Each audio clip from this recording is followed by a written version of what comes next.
Sarah Martinez had always been different from the other recruits at Fort Benning. While her fellow soldiers complained about the weight of their standard-issue M4 carbines during long training marches, Sarah carried an old, weathered rifle that looked like it belonged in a museum rather than on a modern military base. The weapon's wooden stock showed years of wear, its metal surfaces bore the patina of age, and its overall appearance seemed almost primitive compared to the sleek, modern firearms her peers wielded. The joke started almost immediately after Sarah arrived at the Advanced Marksmanship program. During the first week of training, as recruits lined up for morning inspection, Sergeant Davis walked down the line examining each soldier's equipment. When he reached Sarah, he paused, staring at her rifle with a mixture of confusion and concern. "Martinez," he said, his voice carrying across the formation, "what exactly are you carrying there? Did you raid your grandfather's closet before coming to my program?" The other recruits snickered, and Sarah felt her face flush with embarrassment. She had expected this reaction, but it still stung. "Sir, this is my personal rifle, sir. I have permission to use it for the program." Sergeant Davis picked up the weapon, turning it over in his hands. The rifle was clearly well maintained despite its age, but it looked completely out of place among the modern military equipment surrounding it. "Personal rifle? This thing looks older than my father. Are you sure it even works, Martinez?" More laughter rippled through the formation. Private Johnson, standing next to Sarah, couldn't resist adding his own commentary. "Sarge, I think she grabbed the wrong prop from the Civil War reenactment down the road." Even Corporal Williams, usually serious and professional, cracked a smile. "Martinez, are you planning to win this competition with that antique, or are you just here to give us all a good laugh?" Sarah stood at attention, her jaw clenched as the comments continued. She had heard variations of these jokes countless times before, but they never got easier to bear. The rifle had been with her family for generations, passed down from her great-grandfather who had served in World War II, then to her grandfather who fought in Korea, and finally, to her father who had carried it through Vietnam. Each generation had added their own modifications and improvements, turning the weapon into something truly special. But, to these soldiers, it just looked old and outdated. The Advanced Marksmanship program at Fort Benning was one of the most competitive in the military. Only the top shooters from each base qualified for the 3-month intensive training, and the graduation ceremony would determine who received the coveted assignments to elite sniper units and special operations teams. Competition was fierce, and every advantage mattered. During the first week of training, the recruits learned about the various shooting positions, wind reading, and ballistic calculations. Sarah performed adequately in the classroom portions, but her real test would come on the range. As they prepared for their first live-fire exercise, the jokes about her rifle intensified. "Hey Martinez," called out Private Thompson as they collected their ammunition, "do they even make bullets for that thing anymore? Maybe you should check the Civil War surplus store." Private Anderson joined in, grinning as he shouldered his modern precision rifle. "I heard they're opening a museum exhibit next month. You should donate that rifle, it would fit right in with the other historical artifacts." Even some of the instructors seemed skeptical. Staff Sergeant Rodriguez, the chief marksmanship instructor, approached Sarah as she prepared her firing position. "Martinez, I have to ask, are you absolutely certain about using that rifle? We have modern precision weapons available if you'd prefer to switch. This competition is serious business." Sarah looked up at him, her dark eyes steady and determined. "Sir, I appreciate the offer, but I'm confident in my equipment. This rifle and I have been through a lot together." Rodriguez nodded slowly, though his expression remained doubtful. "Very well. Just remember, this isn't about family traditions or sentimental value. This is about precision, consistency, and results. If that rifle can't deliver, you'll wash out of this program faster than you can reload it." As the first live-fire exercise began, Sarah found herself assigned to lane 15, right in the middle of the firing line.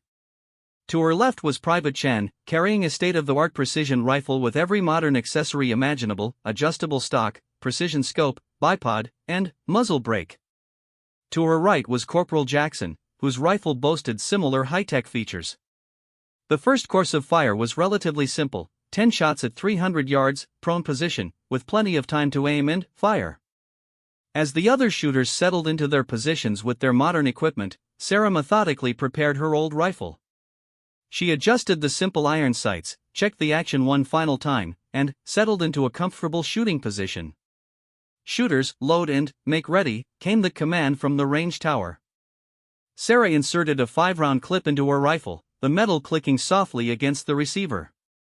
Around her, she could hear the distinctive sounds of modern rifles being prepared, the snap of safety selectors, the soft clicks of precision scopes being adjusted, the metallic sounds of high-tech bolts sliding home. "Shooters, you may commence firing when ready." The range erupted in controlled gunfire as 24 marksmen began engaging their targets. Sarah's rifle produced a distinctly different sound from the others, deeper, more resonant, with a sharp crack that seemed to cut through the air.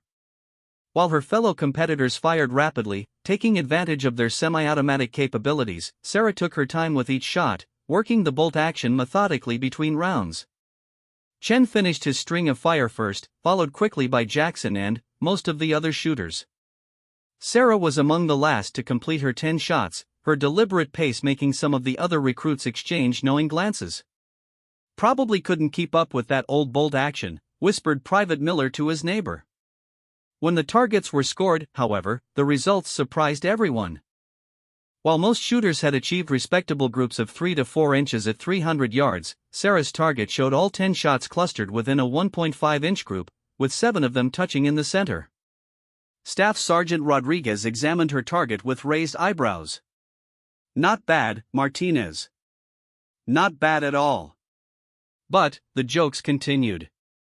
As they moved to the next firing position for a 500-yard exercise, the comments followed Sarah down the line. "Lucky shooting," muttered Jackson. "Let's see if that antique can handle real distance." "Probably just beginner's luck," added Chen. "Wait until the wind picks up and we start shooting at longer ranges." The 500-yard course proved more challenging for everyone. Wind conditions had picked up, and the targets seemed impossibly small through the scopes. Modern ballistic computers and wind meters were being used by several shooters to calculate precise adjustments. Sarah, meanwhile, pulled out a small notebook and made some quick calculations by hand. She licked her finger and held it up to gauge wind direction and speed, then made manual adjustments to her iron sights. The process looked primitive compared to the high-tech equipment surrounding her. "Is she seriously using a wet finger to read wind?" Private Adams asked incredulously. "What's next? Throwing grass in the air?" But when the targets came back from the 500-yard line, Sarah's group had tightened even further, all 10 shots within a single inch, with 8 of them forming a ragged hole in the center of the target. Her score was the highest of the day. The laughter began to fade, replaced by confused murmurs and suspicious glances. How was someone with such primitive equipment outperforming shooters with rifles that cost more than most cars? During the lunch break, several recruits approached Sarah with a mixture of curiosity and skepticism. "Okay, Martinez," said Corporal Williams, "what's the deal with that rifle? There's no way a piece of equipment that old should be shooting like that." Sarah smiled for the first time since arriving at the program. "It's just a good rifle that's been well cared for. Sometimes older doesn't mean worse, it just means proven." "Come on," pressed Private Johnson. "There has to be more to it than that. Did you have custom work done? Special ammunition? Secret modifications?" "The rifle has been modified over the years," Sarah admitted, "but mostly just basic improvements. Better trigger, bedded action, hand-loaded ammunition. Nothing you can't do with patience and skill." Staff Sergeant Rodriguez, who had been listening from nearby, walked over to examine the rifle more closely. "Martinez, I have to admit, you've got my attention. Mind if I take a closer look at this weapon?" Sarah handed over the rifle, and Rodriguez began examining it with professional interest. The stock showed careful modifications, precise inletting, custom cheekpiece, and a length of pull that had been adjusted for Sarah's dimensions. The metal work was immaculate, with every surface carefully polished and maintained.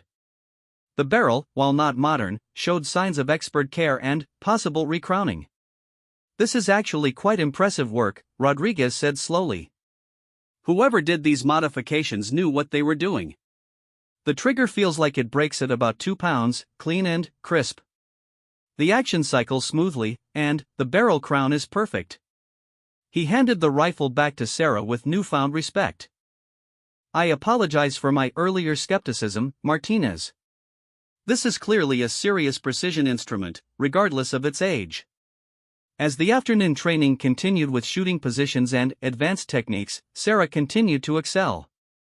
Whether shooting from prone, sitting, kneeling, or standing positions, her old rifle consistently delivered exceptional accuracy. The jokes gradually died away, replaced by grudging respect and genuine curiosity. During a particularly challenging exercise that required rapid engagement of multiple targets at varying distances, Sarah's bolt-action rifle put her at a significant disadvantage in terms of rate of fire. Yet she compensated by making every shot count, never missing her intended target, while many shooters with semi-automatic rifles struggled with accuracy under time pressure. By the end of the first week, the other recruits had stopped joking about Sarah's rifle and started asking serious questions about her shooting technique. The instructors, too, began paying closer attention to her performance, clearly impressed by what they were seeing. But Sarah knew the real challenges lay ahead. The first week had been relatively basic marksmanship. The advanced techniques and truly long-range shooting would test both her skills and her equipment to their limits. And, somewhere in the back of her mind, she carried a secret about her rifle that even she didn't fully understand, a secret that her grandfather had mentioned only briefly before his death, something about awards and recognition that she had never fully grasped. As she cleaned her rifle that evening in the barracks, carefully removing every trace of powder residue and ensuring perfect maintenance, Sarah reflected on the day's events. The jokes and skepticism had hurt, but they had also motivated her to prove herself. Tomorrow would bring new challenges, longer ranges, and more difficult shooting scenarios. She had no idea that Master Gunnery Sergeant Patricia Kane was watching her performance with great interest, or that Kane had recognized something about the rifle that would soon change everything Sarah thought she knew about her family's heirloom. The real story was just beginning to unfold, and the Iron Gate Award would soon reveal its significance in ways that would shock everyone at Fort Benning. Master Gunnery Sergeant Patricia Kane had been observing the advanced marksmanship program from the shadows for 3 days before she decided to take a closer look at the young soldier with the unusual rifle. Kane was a legend at Fort Benning, a veteran of 3 decades of military service, multiple combat deployments, and holder of more marksmanship records than any other instructor on the base. Her presence at the training facility was rare and always significant. When Kane first spotted Sarah Martinez on the firing line, it wasn't the soldier's impressive shooting that caught her attention. It was the rifle. Even from a distance of 50 yards, Kane could see distinctive features that made her heart skip a beat. The profile of the stock, the particular way the barrel met the receiver, and, most telling of all, the subtle markings that were invisible to untrained eyes but unmistakable to someone who knew what to look for. Kane had spent the better part of 40 years in military service, starting as an enlisted Marine and working her way up through the ranks.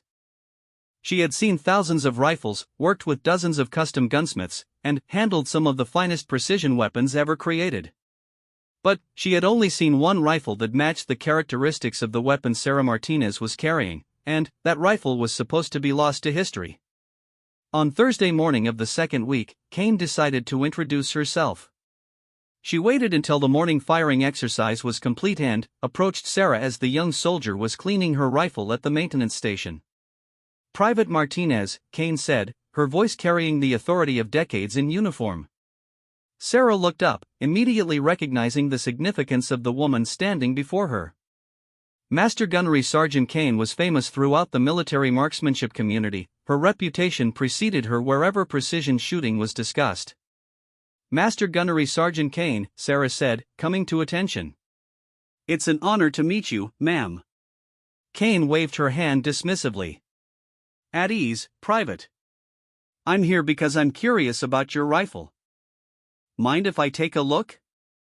Sarah handed over the weapon without hesitation, though she wondered what could possibly interest such a distinguished instructor about her family's old rifle.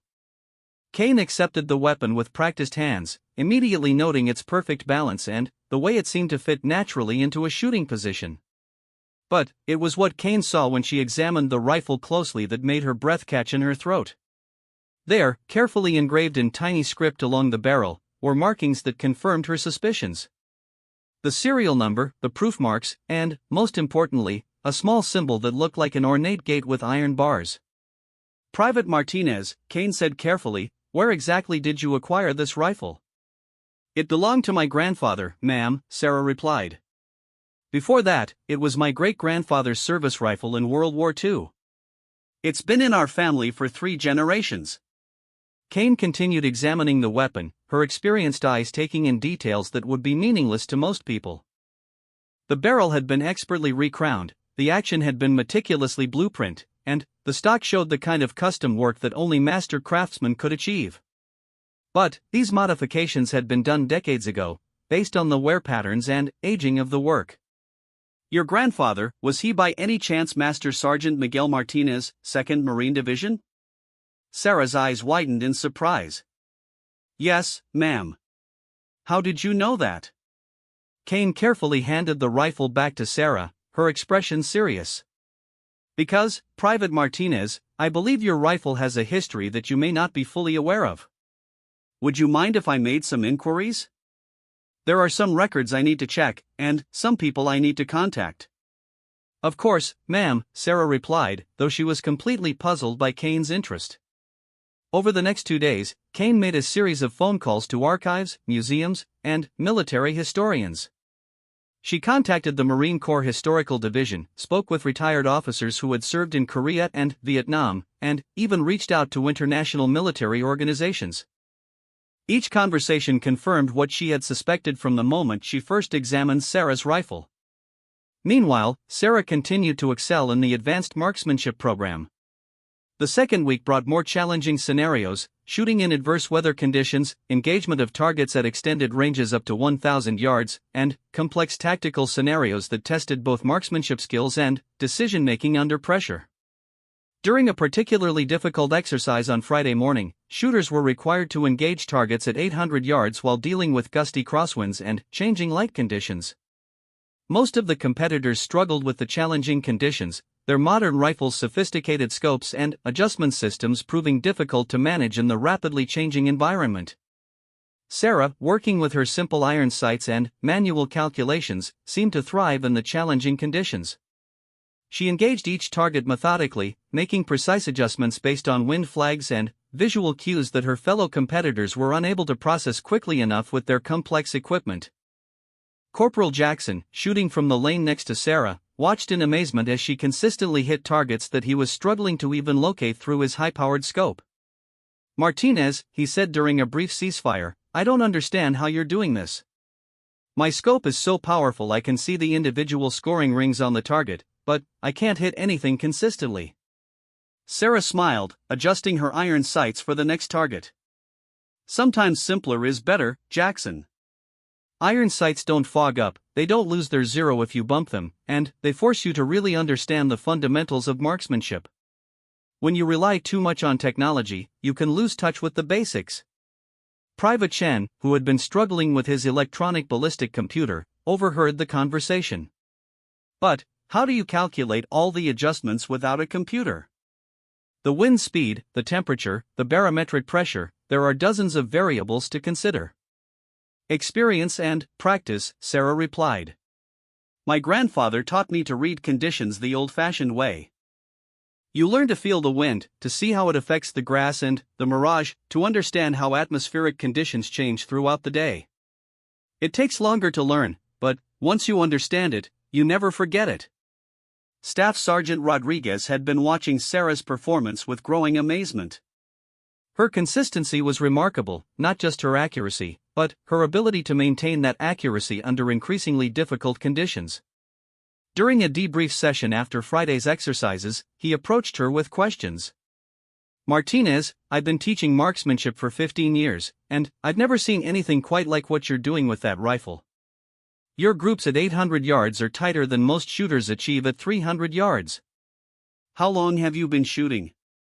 "Since I was 8 years old, sir," Sarah replied. "My grandfather started teaching me with this rifle when I was big enough to hold it properly." We spent every weekend at the range, and every summer at long-range competitions across the Southwest. Competitions? Rodriguez raised an eyebrow. What kind of competitions? Mostly civilian precision rifle matches, sir. Long-range tactical competitions, some bench rest shooting, and traditional military rifle matches. My grandfather believed that competitive shooting was the best way to develop real skill under pressure. Rodriguez nodded thoughtfully. This explained a lot about Sarah's performance. While most military marksmen learned to shoot in controlled training environments, Sarah had been competing against some of the best civilian shooters in the country from a young age. The pressure, the variety of conditions, and the high level of competition had forged her into an exceptional marksman. That evening, Master Gunnery Sergeant Kane approached Sarah in the barracks with a serious expression. "Private Martinez, I need to speak with you privately. Could you bring your rifle and meet me in conference room C in 20 minutes? Sarah arrived at the conference room to find Kane waiting with several thick folders and what appeared to be historical documents spread across the table. The Master Gunnery Sergeant gestured for Sarah to take a seat and place her rifle on the table. "Private Martinez," Kane began, "what I'm about to tell you may come as quite a shock. Your rifle isn't just a family heirloom, it's a piece of military history that was thought to be lost forever." Kane opened one of the folders and pulled out a black and white photograph from the 1950s. The image showed a ceremony with military officers presenting awards to several Marines. In the center of the photograph, a young man in Marine dress uniform was receiving what appeared to be a special rifle from a high-ranking officer. This photograph was taken in 1952 at the conclusion of the first international military marksmanship competition, held in cooperation with NATO allies, Kane explained. The competition was designed to identify the best marksmen from each allied nation and to promote international cooperation in military training. Sarah studied the photograph closely, and her breath caught when she recognized the young Marine receiving the rifle. Despite the decades that had passed since the photo was taken, the resemblance to her grandfather was unmistakable. "That's your grandfather, Master Sergeant Miguel Martinez," Kane confirmed. He was selected to represent the United States Marine Corps in this competition, and he didn't just participate, he won the entire event, outscoring marksmen from 12 different countries. Kane pulled out another document, this one showing official results and scores from the competition. Miguel Martinez's name was at the top of the list, with scores that were significantly higher than any other competitor. The prize for winning this competition wasn't just recognition, Kane continued. The winner received a specially crafted rifle, built by the finest military armorers from all the participating nations. Each country contributed expertise and components. The barrel was made by German precision manufacturers, the action was crafted by Swiss watchmakers turned gunsmiths, the stock was shaped by Norwegian woodworkers famous for their hunting rifles, and the trigger mechanism was designed by American Olympic shooting specialists. Sarah stared at her rifle with new understanding. The seemingly mismatched components, the unusual markings, the extraordinary accuracy, it all began to make sense. "But that's not the most significant part," Kane said, pulling out the final document. "The rifle your grandfather received was designated as the Iron Gate Award rifle, named after the competition site at Iron Gate Mountain in Austria. Only one was ever made, and it was intended to symbolize international cooperation and excellence in marksmanship." Kane pointed to the small symbol engraved on Sarah's rifle barrel. "This mark, the Iron Gate, designates it as the official Iron Gate Award rifle. Your grandfather carried this rifle through the Korean War and, later through Vietnam, where he served as a sniper instructor. The rifle was reported lost in action during a mission in 1968, and the military assumed it had been destroyed or captured." Sarah felt overwhelmed by this revelation. "My grandfather never told me any of this. He just said it was a good rifle that had served him well." "That's exactly what I would expect from Miguel Martinez," Kane smiled. "I had the privilege of serving under him briefly during my early career. He was known for being modest about his accomplishments." "But, Sarah, what you're carrying isn't just a family heirloom, it's a one-of-a-kind precision instrument that represents the pinnacle of 1950s military craftsmanship." Kane gathered up the documents and photographs. "Tomorrow, I want you to demonstrate your rifle's capabilities for some very important visitors. Word of your performance here has reached some high-ranking officials, and they're very interested in seeing the Iron Gate Award rifle in action again. As Sarah left the conference room, her mind raced with questions and emotions. She looked at her rifle with completely new eyes, understanding for the first time why it shot with such incredible precision and why it had drawn so much attention. But she also felt the weight of responsibility. She was now the guardian of a unique piece of military history. The next day would bring challenges she couldn't imagine, as news of the Iron Gate Award rifle's rediscovery spread through military circles and attracted attention from the highest levels of command. Sarah had proven herself as a marksman, but now she would need to prove herself worthy of carrying her grandfather's legacy. Saturday morning arrived with unusual activity at Fort Benning. Black SUVs with government plates had been arriving since dawn, and word spread quickly through the barracks that high-ranking military officials and civilian dignitaries were on base for some kind of special demonstration. Sarah Martinez found herself at the center of attention she never wanted, as Master Gunnery Sergeant Kane informed her that she would be demonstrating the capabilities of the Iron Gate Award rifle for a very distinguished audience. Who exactly will be watching? Sarah asked nervously as she prepared her equipment in the armory. Kane checked her list. The Secretary of the Army, the Commandant of the Marine Corps, the Chief of Staff of the Air Force, representatives from NATO allied countries, and several officials from the Smithsonian Institution and the National Museum of Military History. Sarah felt her stomach drop. "Ma'am, with respect, I'm just a private in an advanced marksmanship course. I'm not sure I'm the right person to be representing the military to such important people." Kane placed a reassuring hand on Sarah's shoulder. "Private Martinez, you're exactly the right person. You're not just demonstrating marksmanship skills, you're honoring your grandfather's legacy and showcasing a piece of military history that these officials thought was lost forever." As they walked toward the designated firing range, Kane filled Sarah in on more details about the Iron Gate Award rifle's history.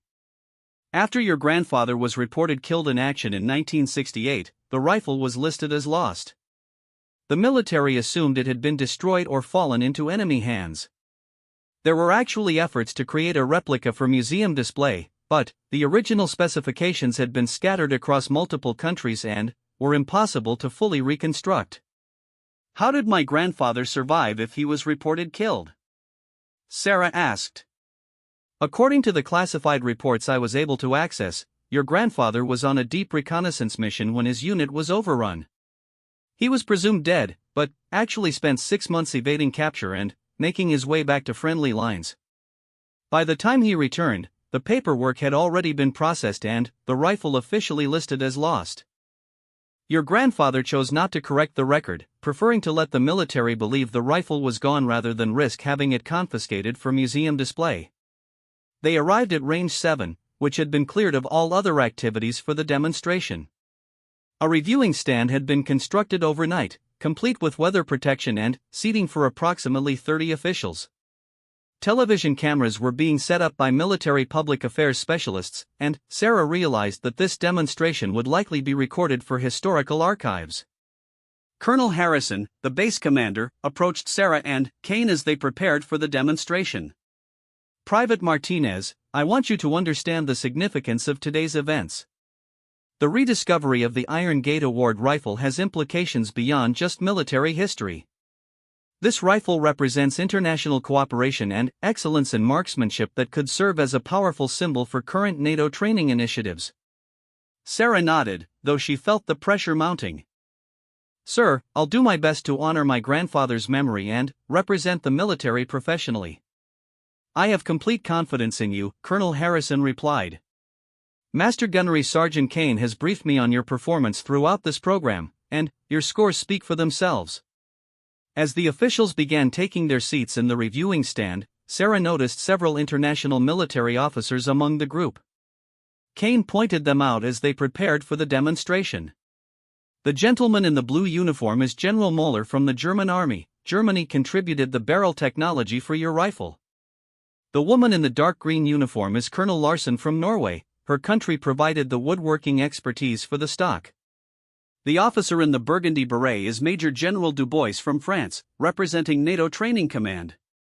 Sarah felt overwhelmed by the international attention, but she forced herself to focus on the fundamentals her grandfather had taught her. Breathing, position, sight picture, trigger control, the basics that had served her well throughout the advanced marksmanship program. The demonstration began with a briefing from Kane about the rifle's history and specifications. She explained the international cooperation that had gone into its creation, the significance of the 1952 competition, and the mystery of its disappearance for over 50 years.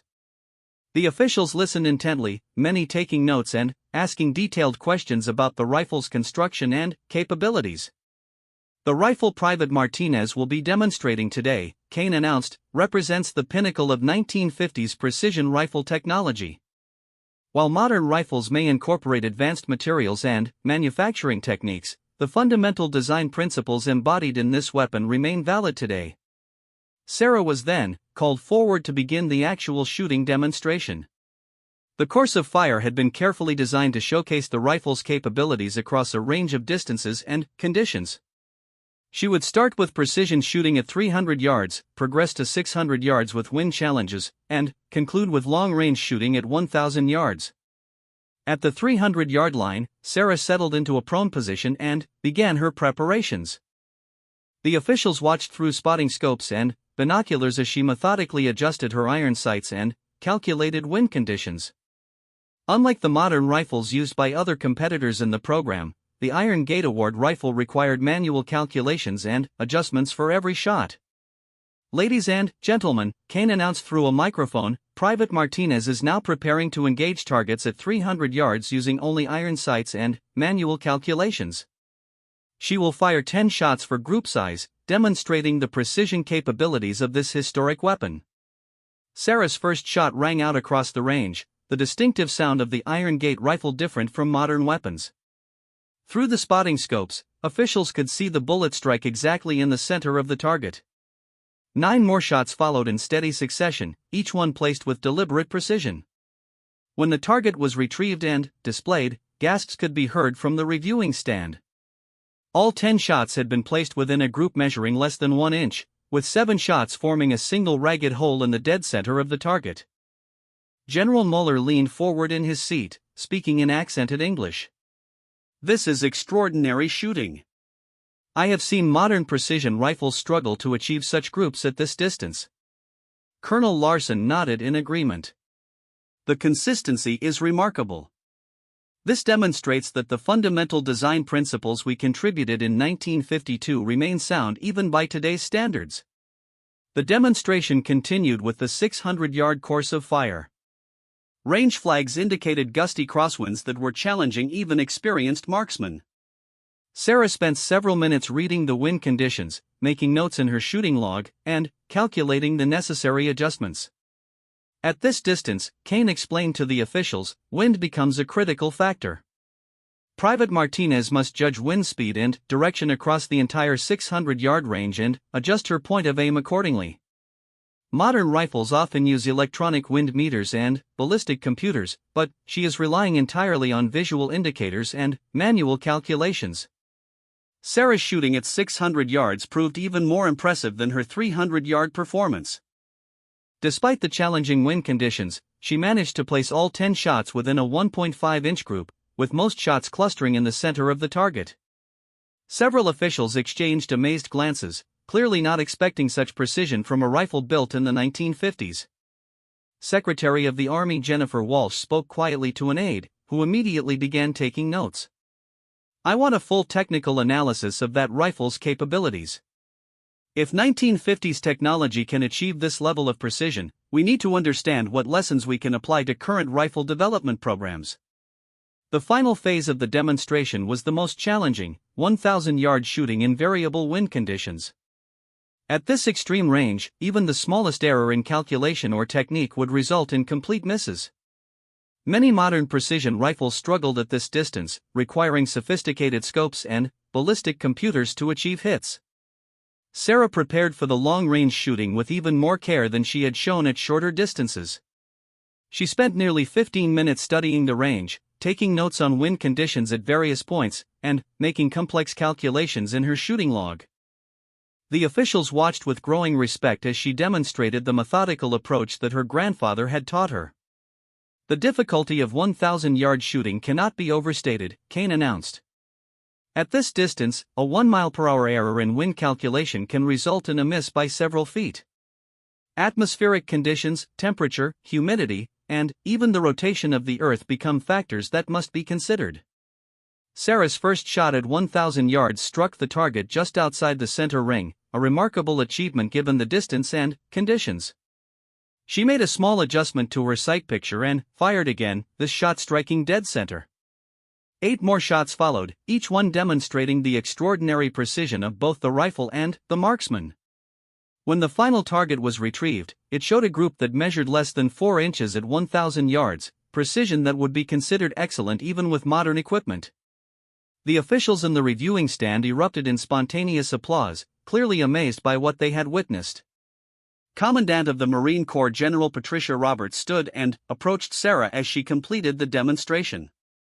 "Private Martinez, what you've demonstrated here today is nothing short of extraordinary. You've honored your grandfather's memory and shown that fundamental marksmanship skills transcend technological advances." General Moeller approached with several other international officers. "Miss Martinez, your shooting today has been inspiration.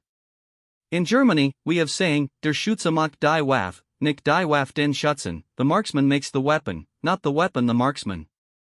You have proven this today." As the demonstration concluded and officials began departing, Sarah felt a mixture of pride and relief.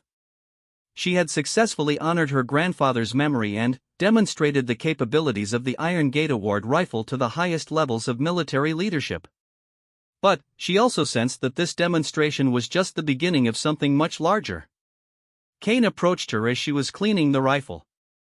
"Sarah, there are some conversations happening in very high places about you and that rifle. The demonstration today has sparked interest in ways you might not expect." "What kind of interest, Master Gunnery Sergeant?" "The kind that could change your entire military career," Kane replied with a knowing smile. "But we'll discuss that tomorrow. For now, just know that you've made your grandfather proud and proven yourself worthy of carrying his legacy." As Sarah carefully cleaned and stored the Iron Gate Award rifle that evening, she reflected on how much her life had changed since arriving at Fort Benning. What had started as jokes about her old rifle had evolved into a demonstration for the highest levels of military leadership. But she sensed that even greater changes lay ahead, as the full significance of the Iron Gate Award rifle continued to unfold. Sunday morning brought an unexpected summons that would change Sarah Martinez's life forever.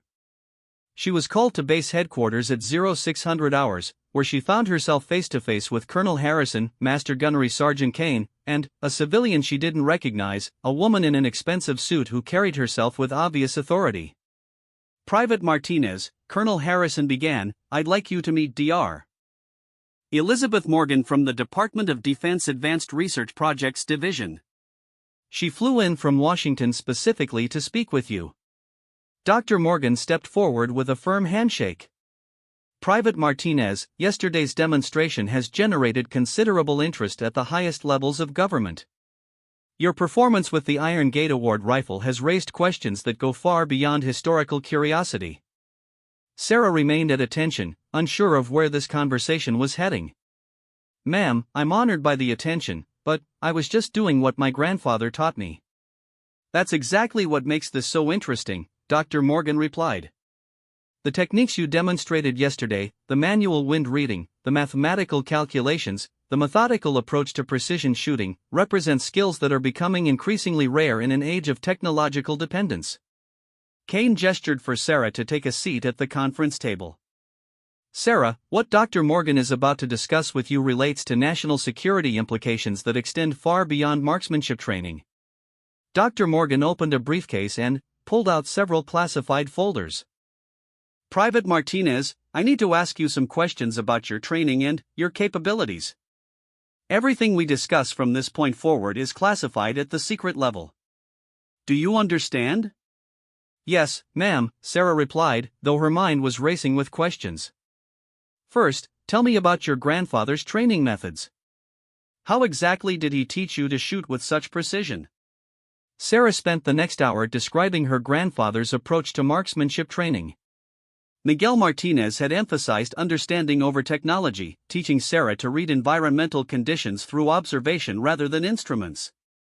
He had drilled her on mathematical calculations until she could compute ballistic trajectories in her head. Most importantly, he had taught her to maintain accuracy under pressure through competitive shooting and gradually increasing challenges. "Your grandfather sounds like he was an exceptional teacher," Dr. Morgan observed. "But what you're describing represents more than just good marksmanship instruction.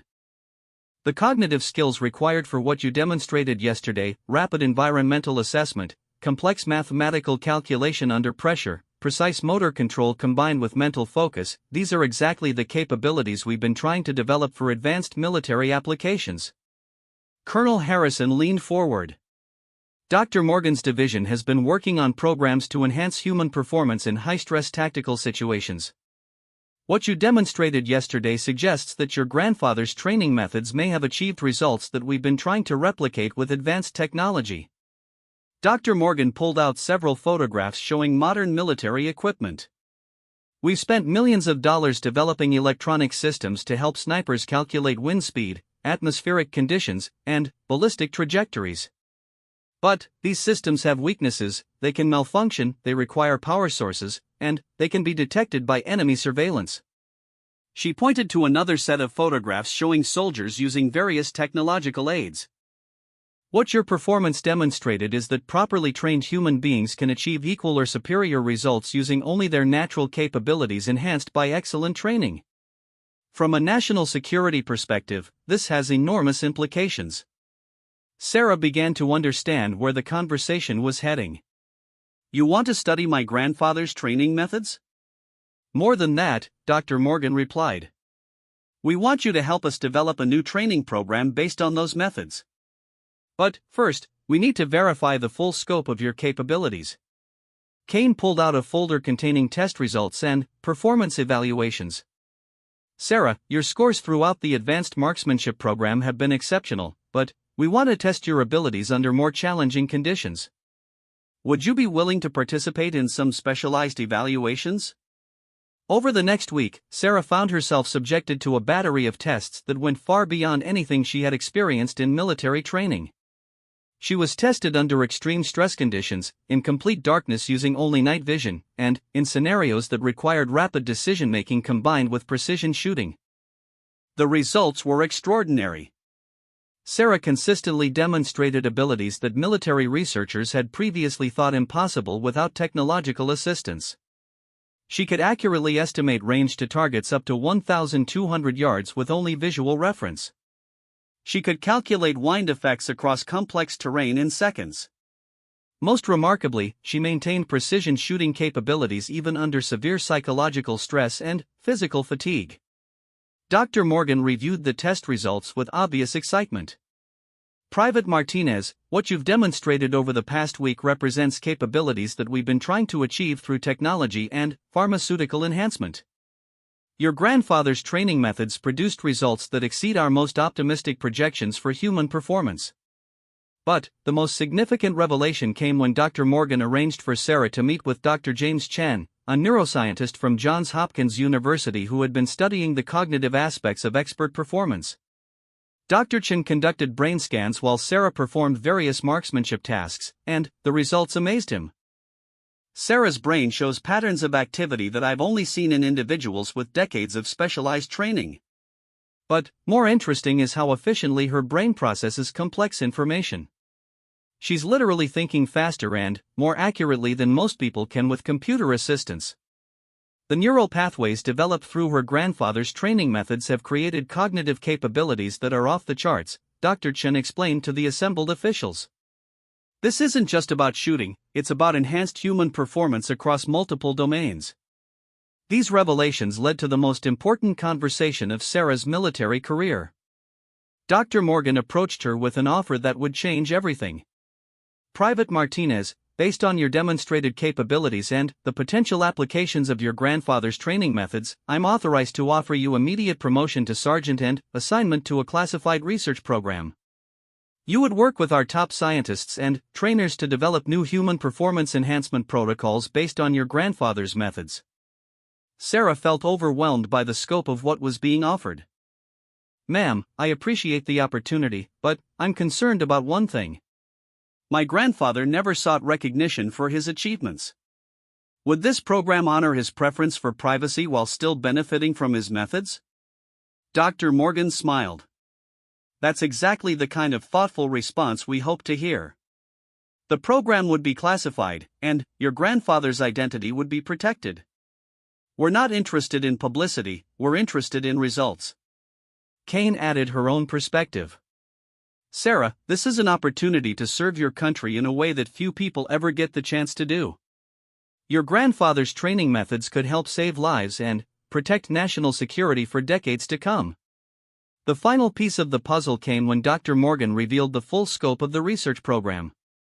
We've identified several other individuals worldwide who demonstrate similar capabilities through traditional training methods. There's a Swiss mountain guide who can navigate in conditions that defeat GPS systems.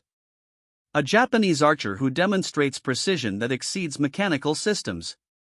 A Russian chess master who can calculate complex scenarios faster than computers. What we're proposing is to study all of these traditional training methods to understand how human performance can be optimized without technological dependence. You and the Iron Gate Award rifle would be the centerpiece of the marksmanship component. Sarah asked for time to consider the offer, and that evening she sat alone with her grandfather's rifle, thinking about everything that had happened. The jokes about her old weapon seemed like they had occurred in a different lifetime. Now she understood that the rifle was not just a family heirloom, but a symbol of excellence and dedication that had shaped her in ways she was only beginning to understand. She thought about her grandfather, who had chosen to remain anonymous rather than seek recognition for his achievements. She thought about the skills he had passed down to her, and the responsibility she felt to honor his memory while serving her country. The next morning, Sarah gave Dr. Morgan her answer. Ma'am, I accept the assignment. But I have one condition: I want to continue using my grandfather's rifle in the research program. It's not just about the weapon itself, but about maintaining the connection to the training methods that created these capabilities. Dr. Morgan readily agreed. Sergeant Martinez, the Iron Gate Award rifle will be an integral part of the program. We understand that the weapon and the training methods are inseparable. As Sarah prepared to leave Fort Benning for her new assignment, the other recruits from the Advanced Marksmanship program gathered to congratulate her on her promotion and her selection for the classified program. The same soldiers who had joked about her old rifle now looked at her with respect and admiration. Corporal Jackson approached her during the farewell gathering. "Sergeant Martinez, I owe you an apology. When I first saw that rifle, I thought you were trying to show off with some kind of antique. Now I understand that you were carrying a piece of history that represents the highest levels of marksmanship achievement." Private Chan added his own thoughts. "What you taught all of us about the fundamentals of shooting, about really understanding the basics instead of relying on technology, that's going to stay with me throughout my career."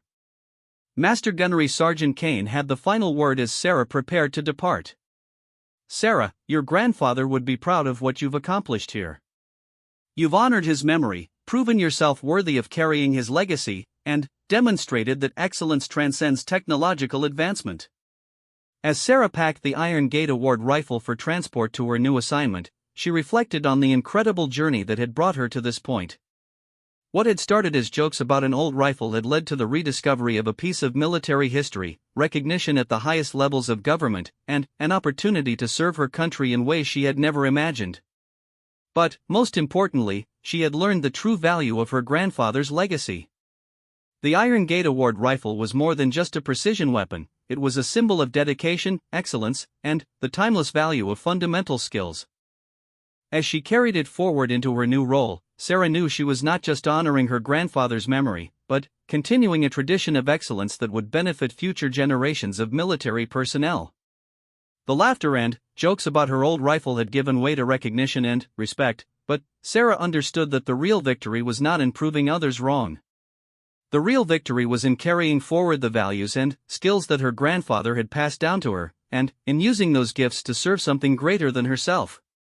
The Iron Gate Award rifle had found its way home, not to a museum display case, but to the hands of someone who understood its true purpose and would ensure that its legacy continued to grow.